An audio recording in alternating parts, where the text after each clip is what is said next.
संजमुत देवावेतनमंसन्ते जैसे धने स्वया मरणो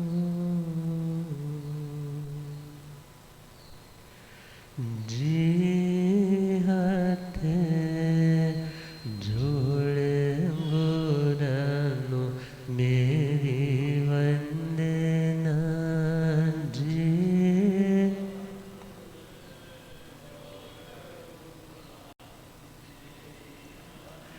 एक बार वंदना हजार बार वंदना एक बार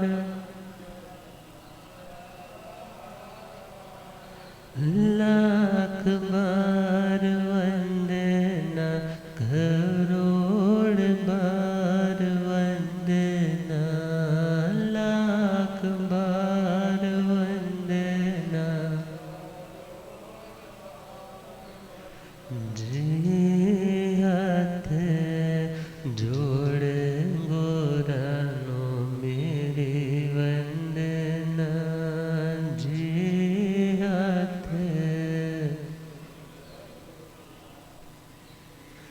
सतगुरु मेरे पार भरम है सतगुरु मेरे दिन रात जगदी जोत अगम है दिन रात जगदी जी तेरे द्वारे ते आणो नहीं हो संगना जी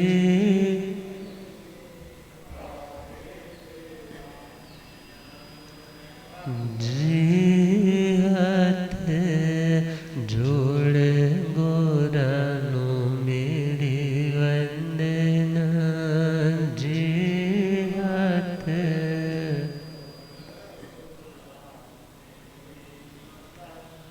अनंत अनंत शांति के निकेतन शासनपति भगवान महावीर स्वामी के पावन चरणवृंदों में हार्दिक भावना वंदन नमन। मेरे अंधेरे जिनको रोशनी प्रदान करने वाले परम उपकारी आगम ज्ञान के भंडार आगम ज्ञाता आगम पुरुष जिन शास्त्र रतन हिमाचल के श्री उपाध्याय भगवंत श्रद्धे गुरुदेव श्री जितेंद्र मुनि जी महाराज साहब के पावन चरण कमलों में हार्दिक भावना वंदन। पाठ पर विराजित तपस्वी रतन श्री प्रभु मुनि जी महाराज साहब के चरणों में वंदन। धर्म सभा में उपस्थित धर्मानुरागियों सुशीलवती माताओं एवं बहनों असीम पुण्योदय से भाग्योदय से आप सबको संतों का समागम और वीतरागवाणी श्रवण करने का शुभ अवसर प्राप्त हो रहा है। श्रीमदुत्तराधन्य सूत्र नवम अध्याय नमी पवज्जा सुनाना प्रारंभ किया है। स्वधर्मेंद्र महाराज ब्राह्मण का वेश धारण करके दीक्षा स्थल पर उपस्थित नमी महाराज के वैराग्य के भावों को परखने के लिए आज धरती पर पधारे और उनसे कह रहे हैं कि आप क्षत्रिय सम्राट हो और गृहस्थ धर्म में आप अच्छी तरह से बढ़ रहे हो, फिर एकाएक अचानक आप इस गृहस्थ आश्रम को छोड़ करके संन्यास आश्रम में क्यों प्रविष्ट होने जा रहे हो? क्योंकि गृहस्थ आश्रम भी कठोर आश्रम है जिसके आश्रित बाकी सभी आश्रम रहते हैं, भले वह ब्रह्मचारी हो, भले वह गृहस्थी हो, भले वह वानप्रस्थ वाला हो और भले ही कोई सन्यासी हो। अतः यहीं रह करके आप साधना कीजिए, आपको साधु बनने की आवश्यकता नहीं।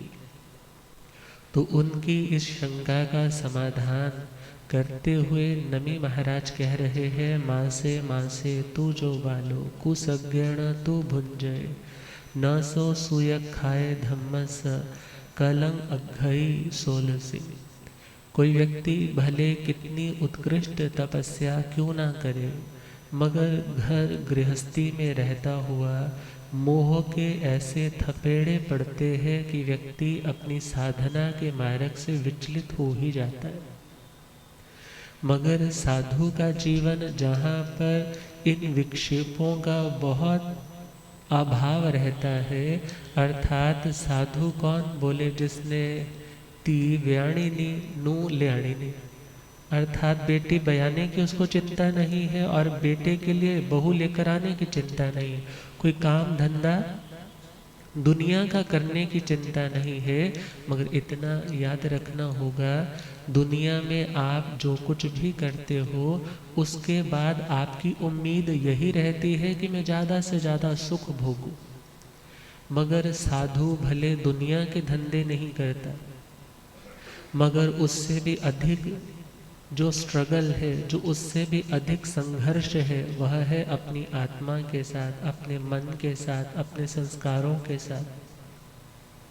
अपनी इंद्रियां जब चंचल हो उठे, उन्हें पुनः पुनः अपने स्वीकृत मार्ग में नियुक्त करना, उन्हें पुनः लौटा करके अपने कार्य में लगाना, वो जोर आपकी दुनिया के लिहाजे से कई गुना ज़्यादा जोर है। और नमी महाराज कह रहे हैं, मैंने तो सुअख्यात धर्म की शरण पकड़ी है। और वह सुअख्यात धर्म कौन सा? जिसमें सुज्ञान की बात है, जिसमें सुध्यान की बात है, जिसमें सुचारित्र की बात है। और जहाँ पर ये तीनों बातें हैं, अच्छा ज्ञान है तो अच्छा ध्यान है, अच्छा ध्यान और चिंतन है तो उस व्यक्ति का आचरण भी अच्छा उत्तम हो जाएगा। और जिसका आचरण अच्छा हो गया, समझना उसका सब कुछ अच्छा हो गया। और उस धर्म में ये तीनों चीज़ें अनिवार्य है, एक दूसरे की अगली पूरक है। मीन्स यदि जिसके पास ज्ञान है तो उसका ध्यान ऑटोमेटिकली अच्छा हो जाएगा, क्योंकि यदि ज्ञान निर्मल नहीं है तो ध्यान निर्मल होने वाला नहीं। यदि हमारे पास नॉलेज अच्छी नहीं है तो हमारा थॉट प्रोसेस, हमारा थिंकिंग प्रोसेस भी अच्छा बनने वाला नहीं। और जिस व्यक्ति का थॉट प्रोसेस अच्छा नहीं है, उस व्यक्ति का कैरेक्टर भी अच्छा नहीं हो सकता। अतः तीनों चीज़ें अनिवार्य है। पहला शुभ ज्ञान, उसके बाद शुभ ध्यान और उसके बाद शुभ आचरण। तो बात चल रही थी ज्ञान की, और बताया जा रहा था कि ज्ञान के माध्यम से व्यक्ति जानता है क्या हेय है, क्या ज्ञेय है और क्या उपादेय है। ये तीन टर्म्स आती है। हेय का मतलब है क्या त्यागने योग्य है। जब आप सुनोगे, जानोगे, तभी पता चलेगा त्यागना क्या है। और व्यक्ति त्यागता उसी को है जिससे उसे नुकसान होता है। किसको त्यागता है? जिससे उसे नुकसान हो रहा हो या नुकसान की संभावना हो। पता चल गया वह व्यक्ति ऐसा है, उसके साथ पार्टनरशिप में काम करोगे तो धोखा खाओगे, पता लग गया, अब तो नहीं करोगे। अर्थात सुनने के बाद तुम्हें जानकारी हुई कि कौन कैसा है, क्या त्यागने योग्य है, क्या अपनाने योग्य है। तो पहली बात आई हेय, क्या त्यागना है। दूसरी टर्म आती है क्या ज्ञेय है। ज्ञेय का मतलब है जानने योग्य कौन सी बातें। जानना तो एक आत्मा को अच्छा भी है और बुरा भी।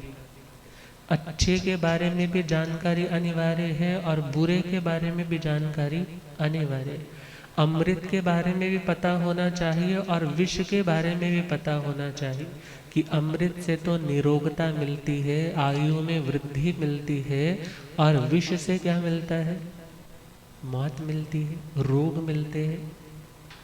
इसी प्रकार धर्म से तो आत्मा शांति की ओर बढ़ता है, मगर अधर्म से आत्मा का पतन ही पतन, दुखों के गहरे गर्त में वह गिरता चला जाता है। और इन बातों का ज्ञान हमें कब होता है? जब हम धर्म ग्रंथों को पढ़ते हैं, सुनते हैं, या उनके बारे में जो सुना रहा है उसके समीप जाकर के बैठे हैं, कुछ शब्द कुछ बोल कानों में जा रहे हैं। और याद रखना, जब अच्छा सुनोगे तो चिंतन ऑटोमेटिकली भले धीरे धीरे बदले, मगर धीरे धीरे आपका चिंतन अच्छा होता चला जाएगा। पुराने संत कहा करते थे, जिस व्यक्ति ने अपनी जिंदगी में 100 शादियां देखी हैं, कितनी शादियां? बोले वो नरकों में जाएगा। और जिसने अपनी जिंदगी में 100 संस्कार देखे हैं, बोले वो स्वर्ग में जाएगा। ये जस्ट एक एग्जाम्पल है, ज़रूरी नहीं है हमेशा ऐसा होता है। कहने के पीछे लॉजिक, कहने के पीछे उनका कारण क्या रहा होगा, कि जिस व्यक्ति ने तो भोगों को देखा, आनंद मनाया और देख रहा है, सोच रहा है अब तो इसकी ज़िंदगी में कितने कंफर्ट आ जाएंगे, कितने भोग भोगेगा ये, और उनको देख करके अपने भूत के पास्ट को भी रिकॉल करता है, याद करता है, और उस समय उसकी भावनाएं शुभ भावनाएं नहीं होती। अर्थात वहाँ सिर्फ खाना पीना या विषयों की और ही ध्यान है। मगर जब कोई व्यक्ति संस्कार में जाता है, वहाँ आकर के क्या रियलाइज होता है? वहाँ आकर के सोचता है, अरे आत्मा का अंतिम स्थान यही है। मैं कितना भी इकट्ठा कर लूँ, कितनों को अपना बना लूँ, कितनों से झगड़े कर लूँ, मगर लास्ट में मुझे आकर के 4 कंधों पर उठा करके यहाँ लोग जला करके सब चले जाएंगे। कोई मेरे साथ जाने वाला, भले वो वैराग्य रहता थोड़ी देर के लिए, तिनका तोड़ के घर की ओर आते हैं, स्नान करते हैं, मानो वो स्नान के साथ ही वो सारा वैराग्य।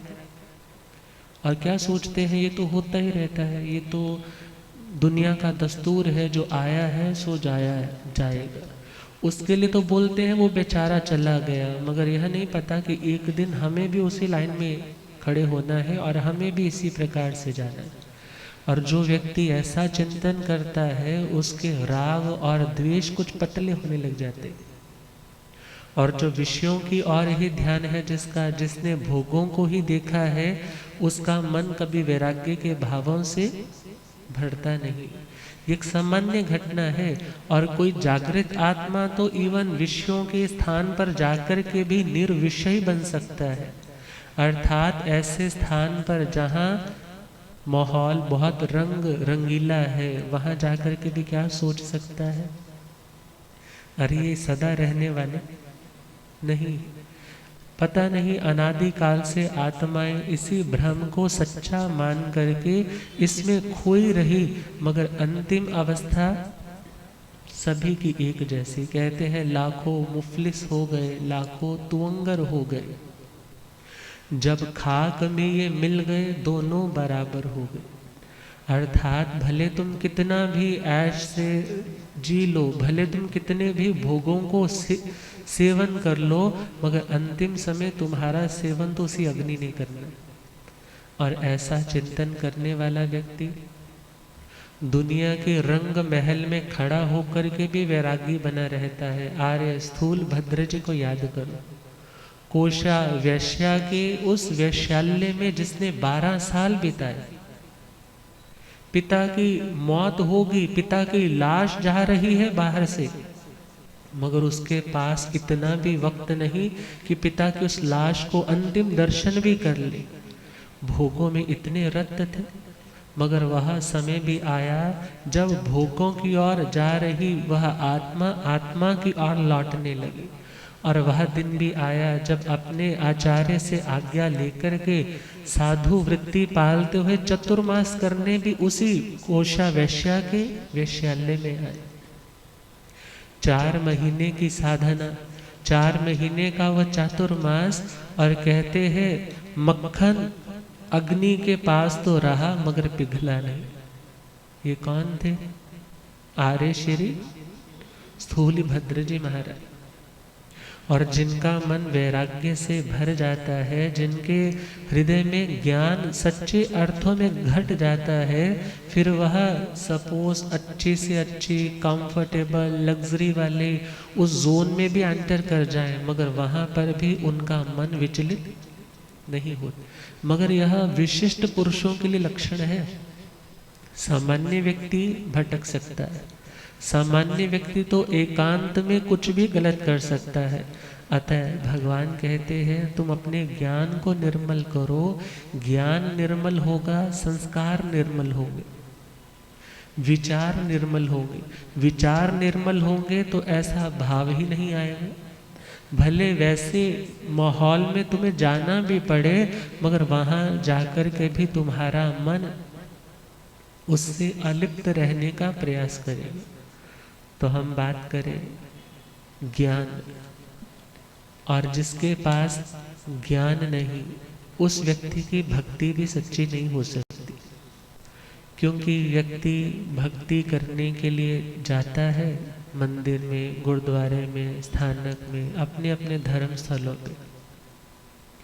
कभी तो इसलिए जाता है कि 4 लोग जाते हैं, कहीं वो मुझे ये ना कहे कि तू तो अधार्मिक है, तू तो नास्तिक है, तेरे को तो भगवान पर विश्वास नहीं। और वह मात्र अपने को धार्मिक कहलाने के चक्कर में कहाँ जाता है कि मुझे अच्छी जगह पर जाना है। कोई व्यक्ति इसलिए भी चला जाता है, अरे उसका ना वो काम अटका हुआ था, वहाँ पर गया, वहाँ मत्था टेका और उसका काम बन गया। वो क्या सोचता है, अरे मेरे को भी इतनी ढेर सारी प्रॉब्लम्स है, चलो यदि सल्यूशन मिलता है तो मैं भी चला जाता हूँ। वो भी चला जाता है। कोई व्यक्ति इसलिए जा रहा है क्योंकि उसका दोस्त जा रहा है, वो बोलता है तू भी चल, वहाँ अच्छा सुनाते हैं। उसे सिर्फ शब्द अच्छे लगते हैं, उस व्यक्ति को सिर्फ आवाज़ अच्छी लगती है, इसलिए आ रहा है कि चलो मुझे कुछ सुनना है, वहाँ बहुत अच्छे से समझाते हैं। मगर कोई व्यक्ति ऐसा है जो पूरी तरह से जागृत है, वह शब्द के साथ उसके अर्थ, उसके भाव तक भी पहुंचता है और जिंदगी को टटोलता है कि मेरी जिंदगी में कहाँ कहाँ कमी है। जैसे साइकिल जब पुराने समय में होते थे, आजकल तो वो साइकिल का दौर कन्वर्ट हो गया। आज तो साइकिलिंग करना एक स्टेटस सिंबल हो गया, मगर पुराने समय में आपकी एक नीड होती थी, आवश्यकता होती थी। और जब कभी उसमें पंचर लग जाता तो क्या होता है, क्या होता है, साइकिल की गति, प्रगति रुक जाती, वो आगे नहीं बढ़ पाता, बड़ा जोर लगाना पड़ता। फिर देखते उतर करके क्या पता लगता कि आपका तो टायर की हवा, चलो अब पहुंचते हैं, उठा करके या रेड़ रेड़ करके चलते और पहुंच जाते उस दुकानदार के पास। और वो क्या करता, साइकिल को लिटा देता और उसकी टायर को खोलता, ट्यूब को निकालता, उसमें हवा भरता। हवा भरने के बाद उसने क्या रखा होता, एक बट्ठल पानी का, और उसमें लगाता। और जहाँ पर वो बबल से बनने लग जाते, पता लग जाता यहाँ क्या लगा है, यहाँ पर कोई ना कोई कांटा, कोई ना कोई कील लगी है। अब जहाँ पर मुझे पंचर, यहाँ पर वो ट्यूब लगानी है, यहाँ पर इसको पेस्ट करना है। अब जैसे ही वो पेस्ट कर देता है, आपका साइकिल अगेन दोबारा से अच्छे से चलने लग जाता है। गुरुओं के पास आए, वो ज्ञान सीखा। ज्ञान सीखा मीन्स वह हवा ले ली आप लोगों ने। अब हवा आप अपनी अपनी ज़िंदगी की उस टायर की उस ट्यूब में डाल करके देखते हो और चेक करते हो, और यहाँ भी छेद है, यहाँ भी छेद है। तभी मैं कहूँगी मेरा मन साधना के मार्ग पे क्यों नहीं लगा। अरे लगेगा कैसे, बोझ लगेगा, स्ट्रेस लगेगा, मन उच्चाट होगा। क्यों? क्योंकि वहाँ जगह जगह पर तो कांटे लग रखे। मगर ज्ञान होगा तभी चेक होगा, चेक होगा तो तभी उसका सुधार होगा। तो पहला पॉइंट है ज्ञान का। कोई व्यक्ति तो जस्ट इसलिए भी आता है कि चलो कुछ नया मसाला सुनने को मिलेगा, दूसरे को शिक्षा देने के लिए। मगर कोई व्यक्ति इसलिए सुनता है, इसलिए सीखता है कि मुझे सेल्फ रिलेट करना है। किसके साथ जोड़ना है उन बातों को? अपने साथ जोड़ना है, और अपने साथ जोड़ करके देखना है कि मेरी जिंदगी अभी किस लेवल पर है। और याद रखना, सच्चा सुनना तो वही है जो आत्म सुधार के लिए सुना जाए।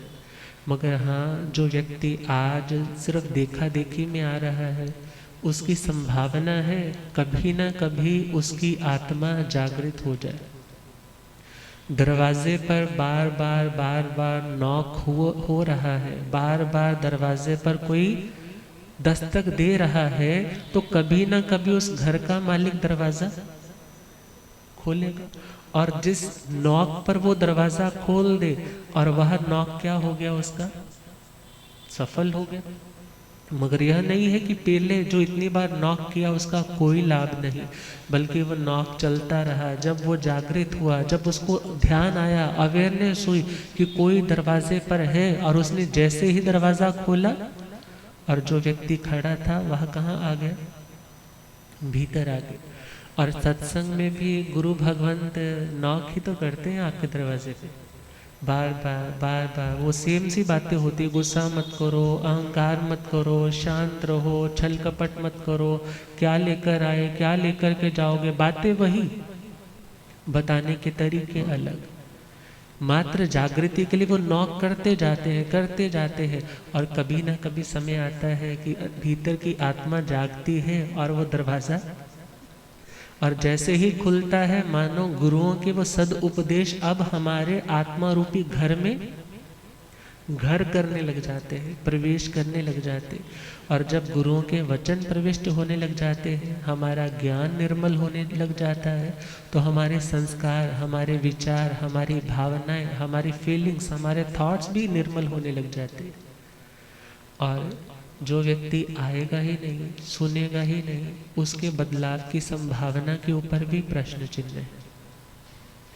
और हम देखें, बहुत बार ऐसे साधक भी हुए हैं जो आए तो इसलिए थे कि हमें इन ज्ञानियों को नीचा दिखाना है, मगर उनके ज्ञान को सुन करके उनका स्वयं का अभिमान चूर हो गया। गणधर जो थे, 11 के 11 गणधर, श्री इंद्रभूति गौतम स्वामी जी आदि, वे आए तो इस प्रयोजन से थे कि हमने इतना बड़ा यज्ञ मंडप रचाया है और हमारा इतना नाम है, मानो पूरी दुनिया में लोग हमें भगवान स्वरूप मानती है, और हमारे चरण धो धो करके पीने में भी खुद को खुश नसीब महसूस करती है। और आज हमने इतना बड़ा आयोजन किया है, तो देव विमान ऊपर से जा रहे, ये हमारे ही इस मंडप पर आएंगे। मगर वे वहां पर नहीं रुके, कहाँ पहुंच गए, वो उसको लांघ करके जहाँ श्रमण भगवान महावीर स्वामी का समव शरण था, वहां पर जाकर के उतरे। और इधर वो इंद्रभूति गौतम बहुत हड़बड़ा गए, लोगों से कहने लगे, वो देखो कैसा इंद्रजालिक है, कैसा मायावी छलिया है कि उसने छल कपट से ऐसा प्रपंच रचा है कि उन देवताओं को अपने पास बुला लिया, बल्कि उन देवताओं को कहाँ आना चाहिए था, हमारे पास आना चाहिए। अभी उसी समय उनके मन में ठेस लगी और सोचने लगे, मैं जाकर के महावीर स्वामी भगवान से ऐसे ऐसे प्रश्न करूंगा कि उनको उनका उत्तर नहीं आएगा। जब उत्तर नहीं आएगा तो उन्हें मेरा शिष्यत्व स्वीकार करना पड़ेगा, मीन्स मैं उन्हें अपना चेला बनाऊंगा, और उनके जितने भी शिष्य हैं वो सारे फिर किसको मानने लग जाएंगे, मुझे मानने लग जाएंगे। और इस भावना से गए हैं, अभी तो द्वार तक ही पहुंचे हैं, और भगवान ने आते सार ही क्या कहा, आओ इंद्रभूति गौतम, आपका स्वागत है। वो सोच रहे हैं, मैंने तो कभी इनके सामने अपना चेहरा भी नहीं दिखाया, और यह मेरा नाम लेकर के मुझे बुला रहे हैं। और भगवान ने उनके मन की आत्मा के संदर्भ में जो जो शंकाएं थी, उन शंकाओं को यूं के यूं रख दिया कि तुम्हारे मन में ये डाउट्स है और तुम इनके समाधान चाहते हो। और इंद्रभूति गौतम तो मानो पानी पानी को सोचने लगे, इन्हें तो सब कुछ पता है, मैंने जिन बातों के बारे में डिस्कशन आज तक किसी से नहीं की, इनके बारे में भी इनके पास ज्ञान है। और मानो उनके उस ज्ञान के सामने उनका अभिमान आज गौण हो गया। और कुछ इसलिए भी आते हैं कि हम जाएंगे तो कोई बात मिल जाएगी, तो उन्हीं की बात से उन्हीं का खंडन करेंगे। पुराना युग ऐसा ही था, मगर अब बहुत से लोग तो ऐसे हैं, कहते हैं हमें क्या लेना देना, जो सुना रहे हैं ठीक है, समझ में आए तो ठीक है, नहीं समझ में आए तो ठीक है। मगर इतना ज़रूर है, यदि आज हमें शांति पूर्वक सुनने को मिल रहा है, यदि आज हम खंडन मंडन से ऊपर उठ करके मात्र धर्म तक पहुँचे हैं, ये हमारा सौभाग्य है। और बहुत से लोग कह देते हैं जी आज तो कलयुग है, समय ऐसा चल रहा है। मगर याद रखना, सिर्फ समय को दोष देने से हमारी समस्या का समाधान नहीं होगा। और हम यह क्यों नहीं कहते कि हम अपना कर्म सुधारने में असमर्थ है, हम अपना कर्म सुधारने में प्रयास नहीं करते और सारा वो दोष का आरोप किसके ऊपर लगा देते हैं? समय के ऊपर। और विचार करना, दूसरा पॉइंट यह है कि यदि हम अच्छे कर्म करते तो हमारा भी जन्म अच्छे युग में होता। इट मीन्स हमारे कर्म बहुत अच्छे नहीं थे, इसीलिए क्या जन्म मिला हमें, ऐसे कलयुग बोलो या ऐसे पंचम आरे में बोलो। मगर साधना करेंगे, जितना चलेंगे उतना मंजिल के नज़दीक पहुंचते चले जाएंगे। और एक व्यक्ति जिसने दीक्षा तो इसलिए ली थी कि मुझे अपने गुरु से विद्या मिल जाए। कौन सी विद्या? एक विद्या तो वह है जिससे आत्मा जागृत हो जाए, जिससे सही और गलत का ज्ञान हो जाए, जिससे आत्मा को शांति की उपलब्धि हो जाए। और दुनिया में विद्याएं और भी तो बहुत है। बाबा जी आते हैं, यूं हाथ घुमाते हैं और सारी जनता में यूं माला फेंकते हैं, किसी को सोने की, किसी को चांदी की, किसी को रतन। अब मन में क्या आकर्षण आता है, ये तो भगवान है। मगर जो व्यक्ति इन विद्याओं के चक्कर में पड़ जाएगा उसका आत्म कल्याण रुक जाएगा। और जो इनसे ऊपर उठ करके आत्म विद्या की ओर बढ़ेगा, याद रखना ये जस्ट आपके मार्ग में आने वाले ऑब्स्टेकल्स, हिंड्रेंसेस है। यह ऐसे बाधक तत्व है मानो फाटक है तुम्हारे मोक्ष तक पहुंचने में। और यदि इन्हीं में तुम भटक गए तो मंजिल तक नहीं पहुंच पाओगे। और एक संत जो बहुत करने वाले थे, जिनको चमत्कारों से कोई लेना देना नहीं था, एक बार गर्मी का मौसम, जेठ महीना है, नंगे पैर है और सिर भी नंगा है, लोच कर रखी है और धूप तपती दोपहर में पैरों को भी जला रही है और पात्रे उठाए हैं, बड़ी समता के साथ, शांति के साथ नीचे देखते हुए बड़ी शांति से बढ़ रहे। और बढ़ते बढ़ते दूर था घर जहाँ गोचरी के लिए निकले हैं, वापस लौट रहे हैं और देखा कि अभी गर्मी बहुत है, चलो थोड़ा सा विश्राम कर दूं, कोई चौबारा मिल जाए, कोई छज्जा, कोई शेल्टर मिल जाए तो उसके नीचे थोड़ी देर खड़ा हो जाओ। और वे खड़े तो हो गए और जैसे ही वहाँ थोड़ी देर के लिए रिलैक्स होने लगे और वहाँ एक महिला जो ऊपर से देख रही है कि मेरे घर के बाहर कौन रुका है, कोई संत रुका है, बड़ा गुस्सा आया। क्यों गुस्सा आया? क्योंकि वह जो चौबारा था किसी सुश्राविका का नहीं था, वो वेश्या का कोठा था। और उसने जैसे ही देखा कोई संत नीचे रुके हैं, बड़ा गुस्सा आया और नीचे आकर के कहने लगे, ओ बाबा कहीं और जाकर के खड़ा हो जा, यहाँ तो सब पैसे वाले आते हैं, तेरे पास पैसे हैं तो रख यहाँ पर, और यदि नहीं है यहाँ से यूं ही मेरी ग्राहकी खराब मत कर, तू नीचे खड़ा है यहाँ आकर के, उधर सामने वृक्ष के नीचे जाके खड़ा हो जा। अब संतों ने जैसे ही बातें सुनी, वचन सुने, आहत हो गए। भगवान तो कहते हैं कि किसी साधु को अपनी रिद्धि का प्रदर्शन नहीं करना, मगर वो संत खुद को संभाल ना पाए। पुराना वो कोठा था, तिनकों की छत थी और ऊपर मिट्टी इत्यादि डाल करके फर्श डाले होंगे, और उन्होंने यूं ही अपना एक हाथ ऊपर किया और तिनका खींच दिया। जैसे ही तिनका खींचा है और ढेर सोनों की मोहरों का लगने लग पड़ा, बरसने लग पड़ी। और जैसे ही ढेर लगा और वह वेश्या तो मानो देखती ही रह गई। और जैसे ही देखा, रही ये कोई सामान्य संत नहीं है, ये तो बहुत करने वाले लग रहे हैं। चरणों में गिर गई, क्षमा याचना मांगने लगी कि मेरे से गलती हो गई। और ये सारा दृश्य, खेतों में काम करने आया हुआ था एक व्यक्ति, वृक्ष के नीचे खड़ा था। उसने ये सारा सीन देखा और उन संतों ने जब देखा इसने क्षमा याचना कर ली, और उसके बाद मन कुछ शांत हुआ और उन्होंने वो तिनका उठा करके पुनः उसी छत में लगा दिया। और जो माया थी, मानो हवा आई और वो सावन की बौछार सूख गई। अब देखो तो कोई सोने की मोहर वहां पर। और संतों ने अपना झोली का वो पात्रा उठाए और चल पड़े इर्या द्रव्य शोधते हुए। ये दृश्य किसने देखा? वेश्या तो अब श्रद्धावान बन गई, उसके मन में तो बहुत भक्ति भाव आने लग पड़ा कि मैं कैसी पापण हूँ, मैं कैसी कुकर्मी हूँ कि अपने द्वार पर आए हुए संतों के साथ मैंने ऐसा व्यवहार कर लिया। मगर वो व्यक्ति जिसने ये सारा दृश्य देखा, वो सोच रहा है, अरे संतों के पास तो विद्या ही बहुत तगड़ी है, इनका तो क्या बनना चाहिए, इनका तो चेला बनना चाहिए। और घर में सारी प्लानिंग की, सबसे मीटिंग कर ली, घर वाले को भी समझाया, बच्चों को समझाया, अरे मैं साधु बनने जा रहा हूँ, किसके लिए? तुम्हारे वास्ते।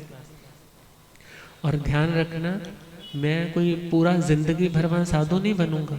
जैसे ही मुझे वो विद्या मिलेगी, बस उसी के बाद अगले ही दिन मैं कहाँ पहुंच जाऊंगा? आपके पास। ज्यादा रोना धोना नहीं, मैं बस विद्या के लिए वहां पर जा रहा हूँ, और जैसे ही सिद्धि मिलेगी मैं आपके पास पहुंच जाऊँ। घर वालों को समझा दिया और वह पहुंच गया जहाँ संत विराजमान थे। संध्या का वक्त था, वो अपना प्रतिक्रमण इत्यादि करके निवृत्त हुए और जाकर के चरणों में बैठ गए। कहने लगे, आपका कैसे पदार्पण हुआ?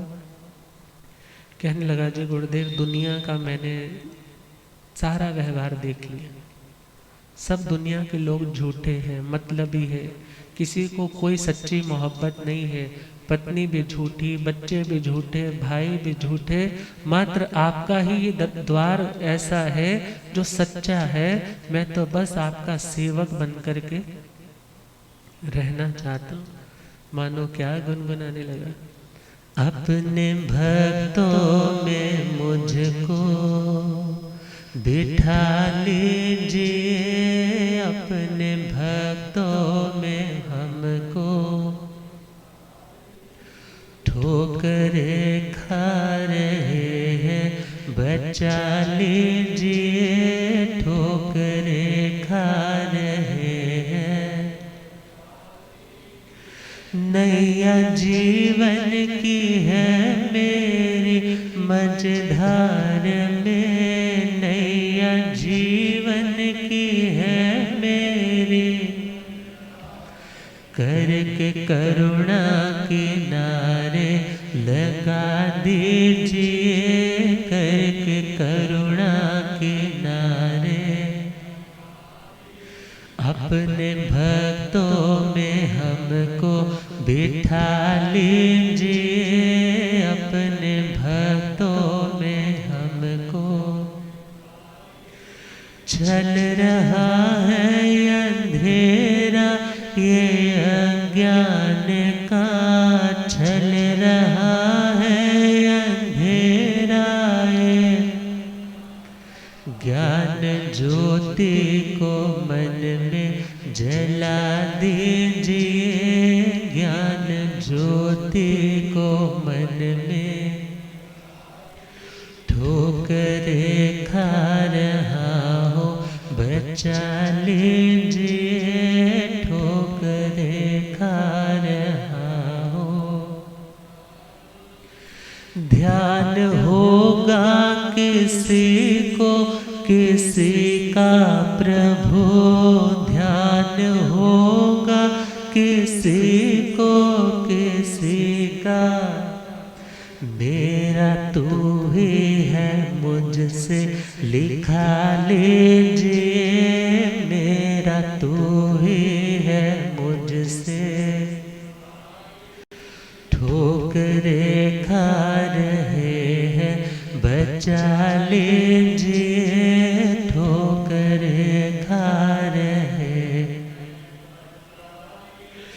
मेरे मन की दिशा पापों की ओर है, मेरे मन की दिशा पापों की ओर, अपने चरणों में इसको लगा लीजिए, अपने चरणों में इसको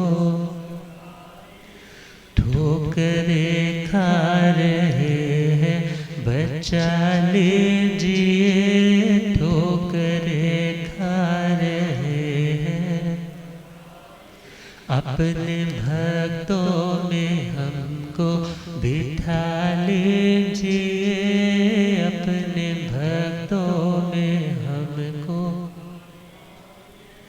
अब गुरुजी की सोच रहे हैं, अरे इसको इतना वैराग्य, इतनी ज्ञान की बातें कर रहा है।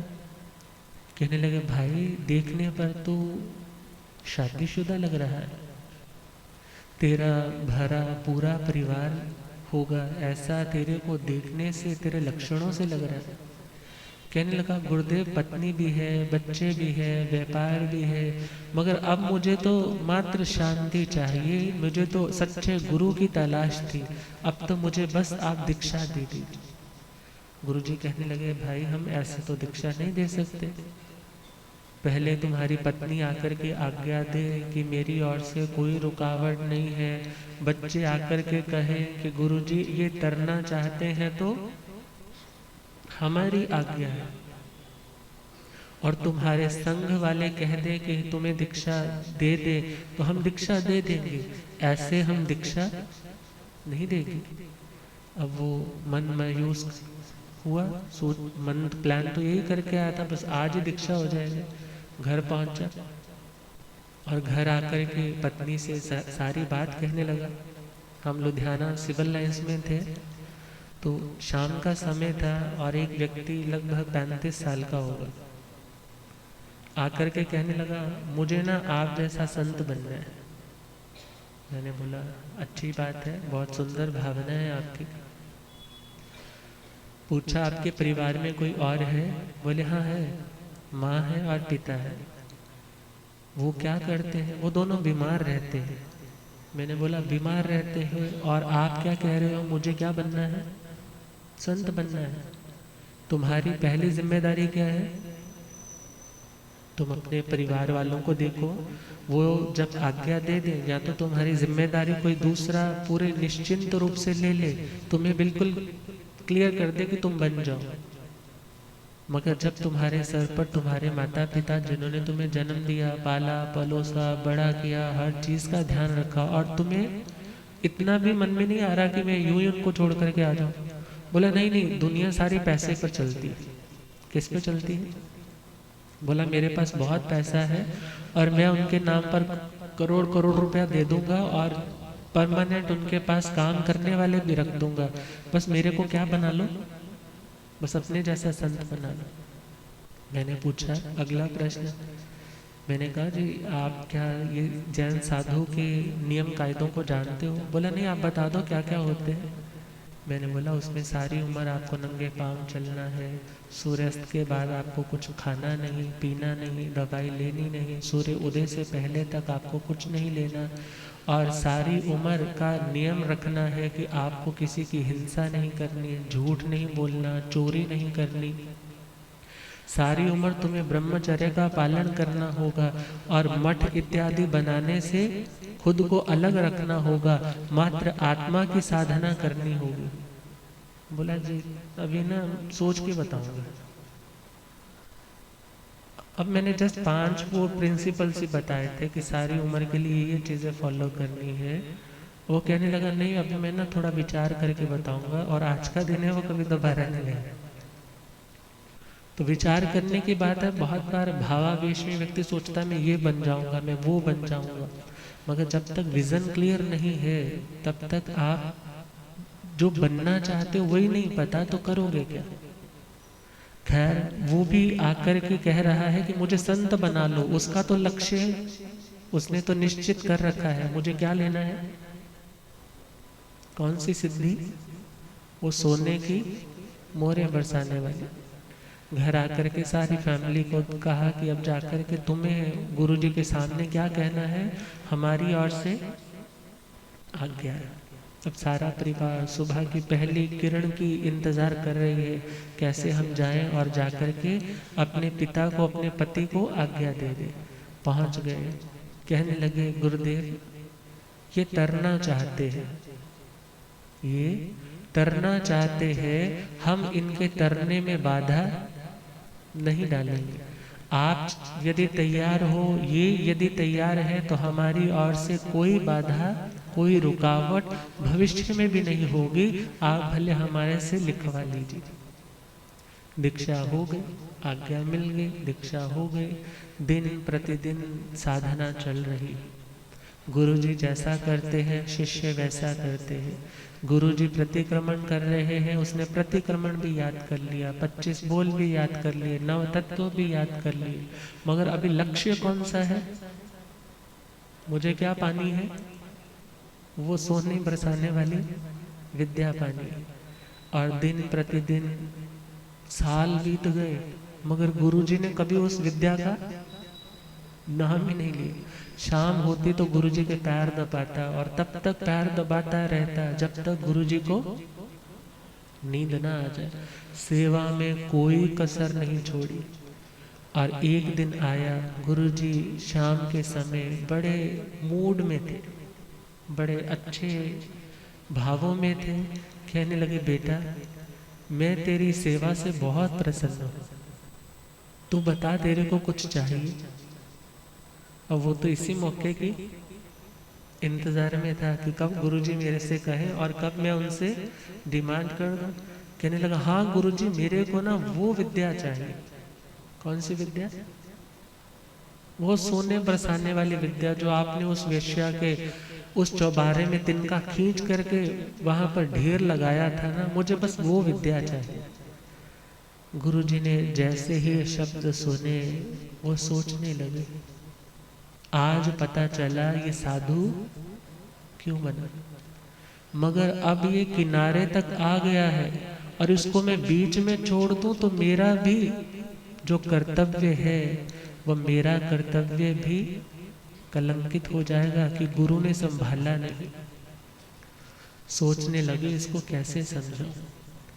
कहने लगे बेटा विद्या मैंने क्या करनी है, तेरे को दूंगा, परंतु उससे पहले कुछ ज्ञान ध्यान थोड़ा और सीखना पड़ेगा। कहने लगा जी सीखूंगा, कोई बात नहीं। गुरु सोच रहे हैं कि यदि कच्चे घड़े में घी डालोगे तो घी भी बर्बाद जाएगा और घड़ा भी टूट जाएगा। अब उसको परिपक्व करने के लिए ऐसी हित शिक्षाएं, ऐसी कहानियां, ऐसे इतिहास की कथाएं सुना रहे हैं। भरत चक्रवर्ती की इतनी रिद्धि थी, 6 खंडों की हुकूमत थी, मगर जब उन्हें ज्ञान हुआ कि यह भौतिक संपदा मेरी आत्मा को तृप्त करने वाली नहीं, मानो नाग की मैल समझ करके सब कुछ छोड़ करके पुनः पीछे मुड़ करके नहीं देखा। ब्राह्मी सुंदरी जी की जीवन गाथा, वसुमती चंदन बालाजी की जीवन गाथा, भगवान शांतिनाथ जी, कुंथुनाथ जी, अरहनाथ जी जो 6 खंडों के अधिपति थे, चक्रवर्ती सम्राट थे, ऐसे बड़े बड़े महापुरुषों की जीवन गाथा जिनकी जिंदगी में कोई अभाव नहीं था वस्तुओं का, मगर वे जानते थे कि आध्यात्मिक प्रसन्नता पाने के लिए इनका त्याग आवश्यक है। क्यों? क्योंकि इनके रहते मन बार बार इनकी ओर आकृष्ट हो सकता है, संभावना है। और ये विषयों की आग तो ऐसी आग है, जितना मर्जी तुम इसमें मेहनत कर करके इच्छा पूर्ति की घी की कड़छियां डालते भी रहो, ये आग बुझने वाली बहुत लंबा समय हो गए। मानो उन वैराग्य भरे चारित्रों को सुन करके नमी महाराज के चारित्र भी सुनाए होंगे, बड़े बड़े महापुरुषों के चारित्र जब सुने हैं वह समय भी आया कि वह शिष्य अब भूल ही गया कि मुझे कौन सी विद्या लेनी। और एक समय आया जब गुरुजी ने देखा कि इसका वैराग्य अब वास्तव में परिपक्व हो चुका है, उससे पूछा, बेटा तो उस दिन मेरे से एक विद्या की गुजारिश कर रहा था कि मुझे कौन सी विद्या चाहिए, सोना बरसाने वाली विद्या। कहने लगा, गुरुदेव वो विद्या से मैं क्या करूँगा, अब मेरे आत्मा को तो आपने पारस जैसा ही बना दिया है, तो अब जिसे पारस बनना हो फिर उसे सोना बनाने की या सोना इकट्ठा करने की विद्या से क्या प्रयोजन हो सकता है। अर्थात अब मेरी आत्मा जाग चुकी है, अब मैं जान चुका हूँ कि मैं जिस मार्ग पर भले भ्रम पाल करके आया था, किसी अन्य चाह से आया था, मगर वो चाह मेरी सच्ची चाह नहीं थी, मगर हाँ मेरी उस चाह ने आपसे जोड़ा और आपने आज मुझे वो सच्ची राह से जोड़ा है। अब मैं उस मार्ग से भटकूंगा, अब मुझे वो विद्या नहीं चाहिए। अब परिवार वाले आते हैं, भाई तू आजा वापस, अब तो नहीं मिल रही विद्या तो उसको छोड़ दे, अब हमारे पास जो है एटलीस्ट उसको तो आकर के संभाल।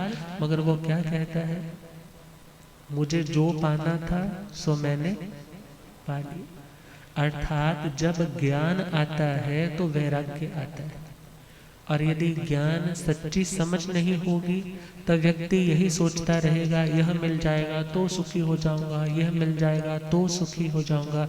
मगर याद रखना, दुनिया का हर प्लेटफॉर्म फ्लीटिंग है, आगे बढ़ने वाला, सरकने वाला।